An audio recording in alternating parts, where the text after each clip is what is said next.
My family moved into my house while I was on vacation. They changed the locks. I called my lawyer before I called them. My mother called my house, our family home, exactly once to my face, and I laughed so hard I nearly choked on my coffee. This was 3 weeks after I closed on it. 3 weeks after I'd signed approximately 4,000 documents, transferred $87,000 from my savings account, and gotten the keys to a modest 3-bedroom ranch in a decent neighborhood 40 minutes from where I grew up. 3 weeks after the most terrifying, exhilarating financial decision of my 32 years on this planet. I was standing in my kitchen, MY kitchen, trying to figure out where to put the dish rack when Mom just wandered in through the back door like she owned the place and said, "We should really get some curtains up in the family home before winter." I actually spit coffee onto my new countertop. "Mom," I said, wiping my mouth, "this isn't the family home. This is my home that I bought with my money." She laughed this tinkling little laugh that made my eye twitch. "Oh, honey, don't be silly. Family is family. What's yours is ours." I should have handled it right then. I should have said something nuclear and final. But I was raised to be polite, to not cause scenes, to let things go. So I just said, "Mom, seriously, this is my house. I need you to knock before coming in." She patted my cheek like I was 7. "Of course, sweetie, whatever you say." She did not knock the next time, or the time after that. Let me back up, because the whole disaster makes more sense if you understand my family, and specifically, my brother Derek and my parents' relationship with money, property, and the concept of boundaries. I'm the oldest of 3. There's me, Sarah, then Derek, 30, then our youngest sister, Michelle, 26. I've been financially independent since I was 22. Put myself through college with scholarships, 3 part-time jobs, and enough ramen to permanently damage my relationship with sodium. Got a decent job in medical billing, lived with roommates until I was 28, saved like my life depended on it. Derek, on the other hand, still lived with our parents. Had lived with them continuously since birth, actually, except for one failed semester at community college and a 6-month period where he moved in with a girlfriend. That ended badly and expensively. He drove her car into a ditch and never paid her back. Derek worked sporadically. He'd have a job at a warehouse or doing landscaping for a few months, then quit because the boss was disrespectful or the hours were unreasonable, or whatever excuse felt right that week. My parents never pushed him. They just let him exist in their house, eating their food, using their utilities, occasionally throwing them $200 and acting like he'd paid rent on a Manhattan penthouse.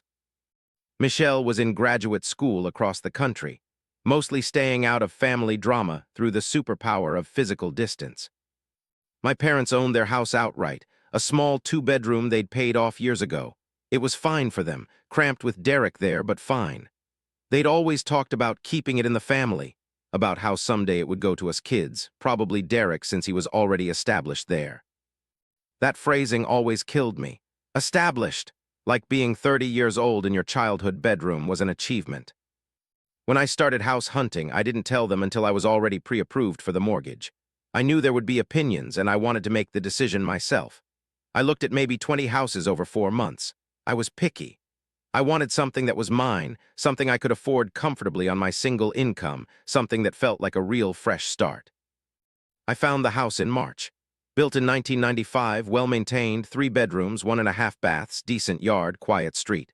The owners were an older couple moving to Florida. They'd taken care of it. New roof 3 years ago, updated HVAC, refinished floors.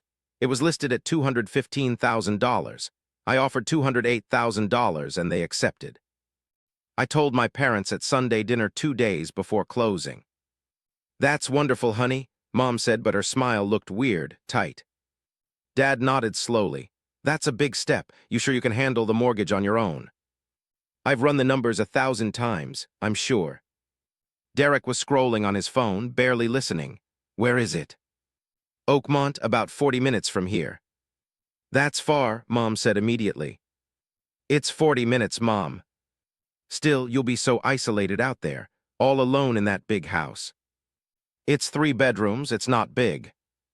"3 bedrooms?" She said it like I'd announced I'd bought a castle. "What do you need 3 bedrooms for?" "One's my bedroom, one's an office, one's a guest room." "A whole room just for guests?" She looked at Dad. "Did you hear that? A whole room." The thing is, I knew what she was thinking. I knew exactly where her mind went. But I didn't say anything because I genuinely, stupidly thought that she'd respect that this was MY house, MY money, MY decision. I closed on April 14th. It was a Thursday. I took the day off work, met my real estate agent and my attorney, signed everything, got the keys at 2 p.m. I drove straight to the house, unlocked my front door, walked through my empty rooms, and cried happy tears sitting on the floor of my living room. I posted one photo on Facebook, just the front of the house with the caption, "New Chapter Key House." Within an hour, I had 73 likes and 42 comments. Most were congratulatory. A few were from relatives I hadn't spoken to in years, suddenly asking when they could come visit the new place. Mom commented, "So proud of you, honey. Can't wait to spend time at the family home," read. I almost deleted Facebook entirely right then. The first weekend, I moved my stuff in. I didn't have much. I'd been living in a one-bedroom apartment with minimal furniture. My friend Rachel helped me move, and we spent Saturday hauling boxes and assembling an IKEA bed frame while drinking wine and laughing at the incomprehensible instructions. Sunday afternoon, my parents showed up. I was in the garage trying to organize tools when I heard the front door open. Not a knock, just open. I walked inside and found Mom and Dad in my living room. Mom was measuring the windows with a tape measure she'd apparently brought from home. "What are you doing here?" I asked. "We brought lunch," Mom held up a Walmart bag, "and I wanted to get measurements for curtains. These windows are so bare." "Mom, you can't just walk into my house." "Don't be dramatic, we're family." "I don't care, this is my house, you need to knock." Dad jumped in, trying to smooth things over. "We're just excited for you, Sarah. Your mom wants to help you get settled." "I appreciate that, but I need you to call before coming over. And knock, please." Mom's face did this thing where it looked like she was smiling, but her eyes went cold. "Of course, whatever you need." They stayed for 2 hours, eating lunch in my kitchen, suggesting furniture arrangements, Mom pointing out everything that needed work. The bathroom tiles were outdated. The carpet in the bedrooms should be replaced. Did I know the fence was leaning? Was I planning to do something about that sad little garden? By the time they left, I had a headache that lasted until Tuesday. That Wednesday, Derek texted me, "Hey, can I crash at your place this weekend?" I stared at the message for a full minute before responding. "Why?" "Mom and Dad have people over, need somewhere quiet." "There are hotels." "Come on, Sarah, don't be like that." "Like what?" "You have 3 bedrooms." And there it was. "No, Derek, find somewhere else." He didn't respond, but he did call Mom, because an hour later I got a phone call. "Sarah, honey, why can't Derek stay with you for one weekend? You have all that extra space." "Because I don't want him to, Mom. This is my house." "But he's your brother." "He's also 30 years old and can figure out his own accommodations." "You're being selfish." I hung up, actually just pressed the red button and hung up on my mother. It felt terrible and fantastic at the same time. That weekend, I didn't hear from any of them, and I spent 2 glorious days painting the guest room a soft gray color and installing shelves in my office. I was starting to feel like maybe I'd established boundaries. Maybe they'd gotten the message. I was so goddamn naive. The trouble really started in June. I had a work trip, 5 days in Denver for a medical billing conference. Boring as hell, but my company paid for it, and there was a small raise potential if I completed the certification course they were offering. I left on a Monday morning, June 19th. Before I left, I did all the responsible homeowner things. I set the thermostat, stopped the mail, put some lights on timers. I didn't tell my parents I was leaving because I'd learned my lesson about giving them information they didn't need. The conference was exactly as boring as expected. I sat through presentations about ICD-10 codes and insurance claim optimization. I ate mediocre conference center chicken. I passed the certification exam on Thursday and felt pretty good about myself. I flew back Friday evening, landed at 8 p.m., got my car from the airport lot and drove home. I was exhausted. I'd been up since 5 a.m. Mountain Time. I just wanted to collapse into my bed. I pulled into my driveway at 9:47 p.m. There were lights on in my house, every single room lit up like Christmas. My first thought was that I'd somehow left them on. But no, I distinctly remembered turning everything off except the timer lights. My second thought was break-in. My third thought, the one that made my stomach drop, was family. I walked up to my front door and tried my key. It didn't work. I tried it again, jiggling it, thinking maybe the lock was sticky. Nothing. The key went in but wouldn't turn. They'd changed my fucking locks. I stood there on my own front porch, my hands shaking with rage and disbelief, and I made a decision. I didn't knock on the door. I didn't call my parents. I walked back to my car, got in, drove to the 24-hour diner 2 miles away, ordered coffee I didn't drink, and called my real estate attorney. His name was Mitchell Graves. He'd handled my closing and been extremely thorough and professional. I had his cell phone because he'd given it to me saying, "You're a single woman buying property alone. If anything weird comes up, call me. I mean that." It was 10:15 on a Friday night. He answered on the third ring. "Mitchell Graves." "Mr. Graves, this is Sarah Chen. You handled my house closing in April." "Sarah, yes, is everything all right?" "No, I came home from a trip and someone has changed the locks on my house. There are people inside. I think it's my family." Silence for a beat. Then, "You're certain it's your house, right address?" "I'm positive." "Did you give anyone permission to be there?" "Absolutely not." "Do you have your deed, closing documents?" "Yes, digital copies on my phone and hard copies in my car." "Perfect. Here's what you're going to do. Call the police non-emergency line. Tell them you're the homeowner, you have documentation, someone has illegally locked you out of your property. Do not call your family first. Do not knock on the door. Let the police handle it. I'm texting you right now. Forward me your location and I'll meet you there in 45 minutes. You're coming now." "Someone broke into my client's house and changed the locks." "Yeah, I'm coming. Call the police. Don't engage with whoever's inside." I called the non-emergency number, explained the situation to the dispatcher. She said she'd send an officer. 2 squad cars showed up before Mitchell did. I met them in the driveway, showed them my driver's license with my address, pulled up the digital deed on my phone, showed them the closing documents I had in my car. The older officer, maybe 50, looked at everything and nodded. "And you didn't give anyone permission to be here?" "No one." "All right, let's see who's inside." He knocked on the door, my door. It took a minute, but then it opened, and there was Derek, wearing sweatpants and a t-shirt, looking confused and annoyed. "Can I help you?" he said to the cops. "We're responding to a call about a possible break-in. What's your name?" "Derek Chen. Why, what's going on?" "Do you live here?" "Yeah, well, my family does. I'm staying here with my parents." I actually laughed, like a sharp, crazy bark of laughter that made everyone look at me. The officer looked between us. "You two related?" "He's my brother," I said, "and he does not live here. I do. I own this house." Derek's face went through several expressions. Confusion, then recognition, then something like embarrassment, then defensiveness. "Sarah, what are you doing here?" "I live here, Derek. What the fuck are you doing here?" "Mom said." The second officer cut him off. "Sir, who else is in the house?" "My parents, they're asleep upstairs." "We're going to need to speak with them." Derek called up the stairs. "Mom, Dad, there's cops here." I heard movement upstairs, confused voices. Mom appeared at the top of the stairs in a nightgown, Dad behind her in pajamas. "What's happening?" Mom's voice was sleepy and confused. Then she saw me. "Sarah, you're back early." "I'm back on time, Mom. What the hell are you doing in my house?" She came down the stairs, doing this confused, innocent act. "What do you mean? We're staying at the family house while we have work done on our place." "What work?" "The roof. We told you about the roof."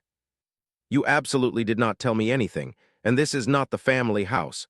This is MY house." Dad was coming down now too, looking stressed. "Sarah, honey, let's talk about this calmly." The first officer held up a hand. "Ma'am, sir, do you have permission to be in this residence?" "Of course we do," Mom said. "Sarah's our daughter. This is the family home." "Did Sarah explicitly give you permission to stay here?" "She didn't have to. We're family." "Ma'am, that's not how property ownership works."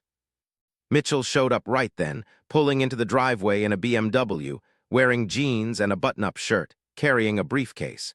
He walked up to our circus on the front lawn and introduced himself to the officers. I'm Ms. Chen's attorney. I have all the property documents if you need them. He handed the officer a folder. He'd apparently printed everything out before driving over. The cop looked through it while my parents stood there looking increasingly uncomfortable. All right, the officer said finally. This is pretty straightforward. Ms. Sarah Chen is the sole owner of this property. Mr. and Mrs. Chen, Mr. Derek Chen, you're trespassing. You need to leave. We're her parents, Mom's voice went shrill. You can't throw us out. Actually, we can, the second officer said. This is her house. You don't have permission to be here. This is ridiculous, Dad tried. We're not criminals, we're family. Mitchell spoke up, his voice calm and cold. You broke into her house and changed the locks. That's criminal trespass and possibly breaking and entering. The officers are being generous by giving you the opportunity to leave voluntarily. Mom turned to me, her eyes welling up with tears. Sarah, how can you do this? We're your family. We were just trying to help. Our roof is leaking and we had nowhere to go. Your roof is fine, Mom. And even if it wasn't, you don't get to break into my house. We didn't break in. We used your spare key. Oh, fuck. What spare key? The one you gave me at closing, for emergencies. I had given her a spare key. I'd given her one key, told her it was for emergencies only, like if I locked myself out. That was it. One key. And she'd used it to change my locks and move in. That key was for emergencies, Mom, not for you to move into my house without asking. We thought you wouldn't mind. You were gone anyway. Mitchell jumped in again. Mrs. Chen, it doesn't matter what you thought. This isn't your property. You need to gather your belongings and leave now, or the officers will arrest you for trespassing. That word arrest seemed to finally break through. Dad took Mom's arm. Let's just go, we'll figure this out. I can't believe you're doing this, Mom said to me, crying now. Your own mother, you'd have us arrested. You broke into my house. We're family. The officers gave them 20 minutes to pack up. I stood outside with Mitchell while they gathered their stuff. I was shaking, actually physically shaking with rage and adrenaline. You okay? Mitchell asked. No, what the fuck? What the actual fuck? This is more common than you'd think. Family property disputes are a nightmare. What do I do? First thing Monday morning, you file for a restraining order. All three of them, your parents and your brother. They've demonstrated they don't respect your property rights. A restraining order against my parents. They broke into your house, Sarah, changed the locks, moved in without permission. What happens next time you leave town? He was right. I knew he was right. They came out carrying suitcases and bags. Derek wouldn't look at me. Dad looked exhausted. Mom was still crying, doing this wounded victim thing. Where are we supposed to go? She asked the universe. It's almost midnight. There's a Holiday Inn 3 exits down, Mitchell said helpfully. They loaded their car in silence. Before they got in, Mom turned to me one more time. You'll regret this, Sarah. Family is all you have. No, Mom, family is what you make it, and you just unmade yours. They drove off. The police left. Mitchell gave me the name of a 24-hour locksmith and waited with me until they arrived at 1:30 a.m. Cost me $285 to get my locks changed in the middle of the night. Mitchell left around 2 a.m., refusing payment for coming out. I'll bill you my regular rate for Monday's work. Tonight was just human decency. I went inside my house, my violated, invaded house, and looked around. They'd moved furniture. The couch was in a different spot. There were different curtains on the windows, the ones Mom had measured for. The kitchen had their food in it, their coffee maker on the counter, their mail on my table. In the master bedroom, they'd moved my bed to the guest room and set up their own bed. My clothes were in boxes in the closet. Derek had taken over my office. There was an air mattress in there, his clothes all over the floor, empty energy drink cans on my desk. They'd been living here for 5 days and had completely rearranged my entire life. I didn't sleep that night. I cleaned. I moved everything back.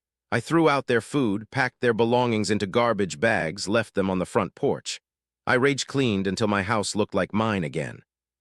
At 6 a.m., I called my sister Michelle. Hello, she sounded groggy. It was 4 a.m. her time. They broke into my house. What, who? I told her everything. She was silent for a long moment. Holy shit, Sarah. Yeah. Are you okay? No, I'm filing a restraining order on Monday. Good Jesus, I'm so sorry. I knew they were weird about your house, but this is insane. Did you know they were planning this? No, absolutely not. I haven't talked to Mom in like 2 weeks. We talked for an hour. She was furious on my behalf, offered to fly home, told me she'd support whatever I needed to do. I didn't call my parents. I didn't call Derek. I spent the weekend at home, door locked, feeling paranoid every time I heard a car outside. Monday morning, I took a personal day. Mitchell met me at the courthouse at 9 a.m. We filed for a temporary restraining order against all three of them, Mom, Dad, and Derek. In the filing, we detailed everything. The unauthorized entry, the changed locks, the moving of my belongings, the refusal to leave until police intervention. The judge granted a temporary order and set a hearing for 2 weeks later. I had the papers served on Tuesday. Professional process server did it at my parents' house while I was safely at work. My phone started ringing at 3 p.m. and didn't stop. Mom called 18 times, Dad called 7. Derek texted me 63 times, increasingly unhinged. How could you? This is insane. Mom is literally crying. She can't stop crying. You got a restraining order on your own parents. What is wrong with you? We were just trying to help. You always were selfish. This is so fucked up, Sarah. I blocked all their numbers. Then the extended family started calling. Aunts, uncles, cousins I hadn't spoken to in years. Everyone had an opinion. Family doesn't do this to family. Your mother is devastated. Don't you think you're overreacting? It's just a house. They were trying to help you. My Aunt Linda, Dad's sister, left me a voicemail that was 2 minutes of straight-up screaming about how ungrateful and selfish I was. How my parents had raised me, and this was how I repaid them, how I should be ashamed. I saved that voicemail, sent it to Mitchell. He said it might be useful. The hearing was June 29th. I took the day off work. Mitchell met me outside the courtroom. My parents were there with a lawyer they'd clearly found on short notice, some guy named Ron who looked like he'd rather be anywhere else. We went before the judge. My parents' lawyer argued that this was a family misunderstanding, that they'd made an error in judgment but meant no harm, that a restraining order was excessive. Mitchell stood up with a folder of documentation, photos of my changed locks, the police report from that night, copies of the deed showing sole ownership, screenshots of Derek's texts and Aunt Linda's voicemail, a timeline of every boundary violation since I'd bought the house. He presented it like a prosecutor, clean, factual, devastating. Then he called me to testify. I kept it simple, told the truth, explained that I'd given them one key for emergencies, that I never gave permission for them to stay in my house, that they changed my locks and moved in without telling me, that when confronted by police, they claimed it was the family home, despite having no ownership stake whatsoever. The judge asked my parents if they had anything to say. Mom stood up and started crying. Your Honor, we're her parents. We raised her. We just needed a place to stay for a few days while we handled some repairs. We didn't think she'd mind. She has so much extra space. We're family. The judge, a woman maybe 60 years old, looked at her with the most withering expression I've ever seen. Mrs. Chen, your daughter is an adult. She owns property. That property belongs to her alone. You don't have a right to it simply because you're her mother. You entered without permission, changed the locks, and only left when police intervened. That's not a misunderstanding. That's trespassing. But I'm granting the permanent restraining order. You, your husband, and your son Derek are to stay at least 500 feet away from Ms. Sarah Chen and her property at all times. No contact via phone, email, text, or social media. No third-party contact. This order is effective for 3 years. Violation will result in arrest. Do you understand? Mom was crying too hard to answer. Dad said, "Yes, Your Honor." As we left the courtroom, Mom tried to approach me. Her lawyer pulled her back. "Sarah, please," she called after me. "You're destroying this family." I kept walking. That should have been the end of it. It wasn't. Over the next few months, they tried everything to get around the restraining order without technically violating it. They sent other family members to talk to me. My Aunt Carrie showed up at my work one day, got herself to the lobby, and asked to speak to me about a family emergency. I told the receptionist I didn't know what she was talking about and didn't come down. They sent me a letter, not directly, but addressed to current resident at my address. That was clearly from Mom. 3 pages of guilt-tripping about how I'd abandoned them, how they were struggling financially, how Dad's health was declining because of the stress I'd caused. I forwarded it to Mitchell. He sent a formal letter to their attorney noting that this appeared to be an attempt at circumventing the restraining order. They started parking on the public street 1 block over. Technically not within 500 feet of my house, but close enough that I'd see their car when I drove past. It was this intimidation thing, this reminder that they were watching. I documented every incident, photos, dates, times. In November, Derek violated the restraining order directly. He showed up at my house at 11 p.m., drunk, banging on the door and screaming that I'd destroyed his life. I called 911 from my bedroom closet while he yelled on my porch. "Sarah, I know you're in there. This is bullshit. Mom's been crying every day because of you. Dad can't sleep. You're tearing this family apart. Open the fucking door." The police arrived in maybe 6 minutes. Derek was still there, now sitting on my front steps crying. They arrested him, violation of a restraining order. He spent the night in jail, got released on bail the next morning. His court date was scheduled for December. Mom called Michelle, trying to get her to intervene. Michelle recorded the call and sent it to me. "Your sister has gone crazy," Mom said on the recording. "She's had Derek arrested, her own brother. He was just trying to talk to her, and now he might go to jail because of her selfishness. You need to talk to her. She'll listen to you." Michelle's response: "Mom, Derek violated a restraining order. That's on him. And Sarah got the restraining order because you guys broke into her house. None of this would have happened if you just respected her boundaries." "Boundaries? She's our daughter. We don't need boundaries." "That's exactly the problem, Mom." Mom stopped calling Michelle after that. Derek pleaded guilty to violating the restraining order in December. He got 6 months probation and a $500 fine. The judge extended the restraining order for another 5 years. That same month, my parents filed a lawsuit against me. I got served the papers at work 2 days before Christmas.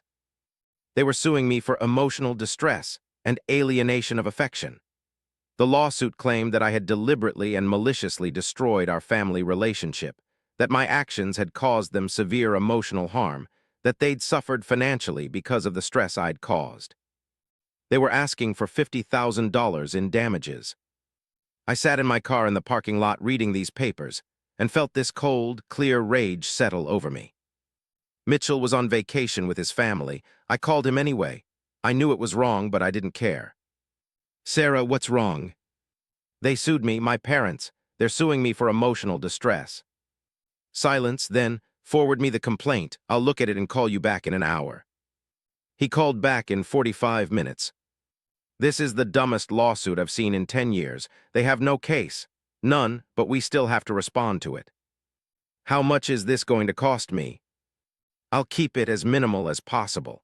But you're looking at probably $10,000 to $15,000 in legal fees to defend this, even though we'll win." I wanted to scream. They were going to cost me 15 grand because they couldn't accept that I owned my own house. The lawsuit took months. We filed a motion to dismiss in January. The judge denied it, not because we didn't have grounds, but because he wanted it to go through discovery first. Discovery was a nightmare. They requested every financial document I had, every bank statement, every pay stub, every credit card bill. They wanted to prove I could afford to house them, I guess. Their legal theory was so insane I couldn't even follow it. We countered by requesting all of their financial documents. That's when things got interesting. Turns out my parents didn't need to stay at my house because of roof repairs. Their roof was fine. What wasn't fine was their financial situation. They were in debt, deep, serious debt. Credit cards maxed out. They'd taken out a second mortgage on their house 5 years ago and were behind on payments. They owed the IRS $18,000 in back taxes. And Derek wasn't just sporadically employed. He hadn't had a real job in 2 years. They'd been supporting him entirely, and it had drained their savings. When we presented this in court, their lawyer looked like he wanted to disappear. The judge looked at my parents' financial records, Then at their complaint claiming I'd caused them financial harm, and I watched his patience evaporate. "Let me understand this correctly," he said. "You're claiming that your daughter caused you financial distress by refusing to let you live in her house rent-free." Their lawyer tried to spin it. "Your Honor, the emotional distress of the family separation. The family separation occurred because your clients broke into her house and refused to leave when asked. They violated property rights, then violated a restraining order, and now they're trying to claim they're the victims." The case got dismissed in April. The judge didn't just dismiss it. He sanctioned my parents for filing a frivolous lawsuit. They had to pay $7,500 in sanctions plus my legal fees, which by that point were $12,000. They didn't pay. They filed for bankruptcy in June. Chapter 7 full liquidation. They lost their house. The bank foreclosed in August. My Aunt Linda called me from a blocked number. I'd blocked all my relatives. Left a voicemail screaming that I'd bankrupted my own parents, that I'd put them on the street. I saved that voicemail too. Here's the thing, though. Here's the thing that everyone in my family couldn't seem to understand. I didn't bankrupt my parents. They bankrupted themselves. Years of bad financial decisions, supporting a 30-year-old man-child who refused to work, spending money they didn't have, and then thinking they could just move into my house without asking because we were family. The restraining order didn't destroy our family. Their entitlement did. The lawsuit didn't bankrupt them. Their debt did. But I became the villain in the family story anyway. Michelle was the only one who still talked to me. She'd graduated and moved back to our state, carefully staying in a different city, away from the family drama. We had dinner once a month. She was the only person who understood. "They're telling everyone you're evil," she said one night over Thai food. "Like, actively evil. Mom told Aunt Carrie you'd pushed them out of their house and stolen their money. I never took a cent from them." "I know, but that's the story now. You're the ungrateful daughter who destroyed the family." "I can live with that." And I really could. My house, my house, became my sanctuary. I painted every room exactly the colors I wanted. I adopted a cat named Walter who was fat and judgmental and perfect. I dated sporadically, hosted dinner parties with friends, lived my actual life. I kept the restraining order paperwork in a folder in my filing cabinet just in case. Kept all the documentation, all the texts, voicemails, legal filings, everything. 2 years after the lawsuit, Derek tried to add me on LinkedIn. I showed Michelle. We laughed until we cried. 3 years after everything started, I got a Facebook message from a cousin I barely knew. Asked if I'd heard the news about Derek. He'd been arrested, embezzlement. He'd gotten a job at a car dealership, worked there for 8 months, and had been stealing from the company. They caught him taking $15,000 over 6 months. He was facing felony charges. I felt nothing, not satisfaction, not pity, just nothing. Michelle called me that night. "Did you hear?" "Yeah. Mom's trying to raise money for a lawyer for him." "Of course she is. She started a GoFundMe. Help Derek Chen fight false charges. It's raised $340. We laughed again, dark, bitter laughter. Last month, 4 years after I bought my house, I got a letter. Not from my parents directly, they'd learned that lesson, but from an estate attorney. My grandmother died. Dad's mom, she was 91. I'd seen her maybe 3 times in my adult life. She left me $25,000 in her will. The letter from the attorney explained that she'd updated her will 2 years ago, after learning of family difficulties. She'd left money to me and Michelle, with a specific note that it was not to be shared with or used for the benefit of our parents or brother. Grandma from beyond the grave had taken my side. I used $10,000 to pay off the last of what I'd spent on legal fees, put $10,000 in savings, spent $5,000 on a new fence for my backyard. My parents didn't attend Grandma's funeral, couldn't face me, I guess. Michelle went, I went, we sat together. Afterward, at the reception, an older woman approached us. Grandma's sister, our great-aunt Florence, who I'd met maybe twice in my life. "You're Sarah?" she asked. "Yes." "Your grandmother talked about you. What happened with your house?" "Oh." "She said you were the only one with sense. Said your father had always been too soft on Derek and your mother enabled it. said she was glad you stood your ground. I started crying right there in the church basement, and this 90-year-old woman I barely knew hugged me and told me I did the right thing. That validation, from someone who knew my family but wasn't enmeshed in the drama, meant more than anything else. So here I am now, 36 years old, still in my house that I bought, that I own, that no one else has rights to. The restraining order is still active, will be for another 3 years. I don't talk to my parents, haven't spoken to them in 4 years, don't plan to ever again. Derek's in prison, took a plea deal serving 18 months. Michelle and I are close, she's the family I chose to keep. I'm dating someone, his name is Marcus, he's a teacher, kind and funny and completely stable. I told him the whole story on our 4th date, expecting him to run for the hills. Instead, he said, "That's the most insane thing I've ever heard. Want to get ice cream and you can tell me more." I'm thinking about marrying him, not because I need someone to share my house with, but because I want to, because he respects boundaries, because he understands that family isn't an excuse for bad behavior. Sometimes I drive past my parents' old house. New family lives there now. There's a trampoline in the backyard and kids' bikes in the driveway. It looks happy. I don't know where my parents live now. Some apartment, I think. Michelle says they're okay but struggling, still supporting Derek somehow, sending him money in prison. I feel guilty sometimes. Late at night when I can't sleep, I wonder if I could have handled it differently, if I should have just let them stay, if I overreacted.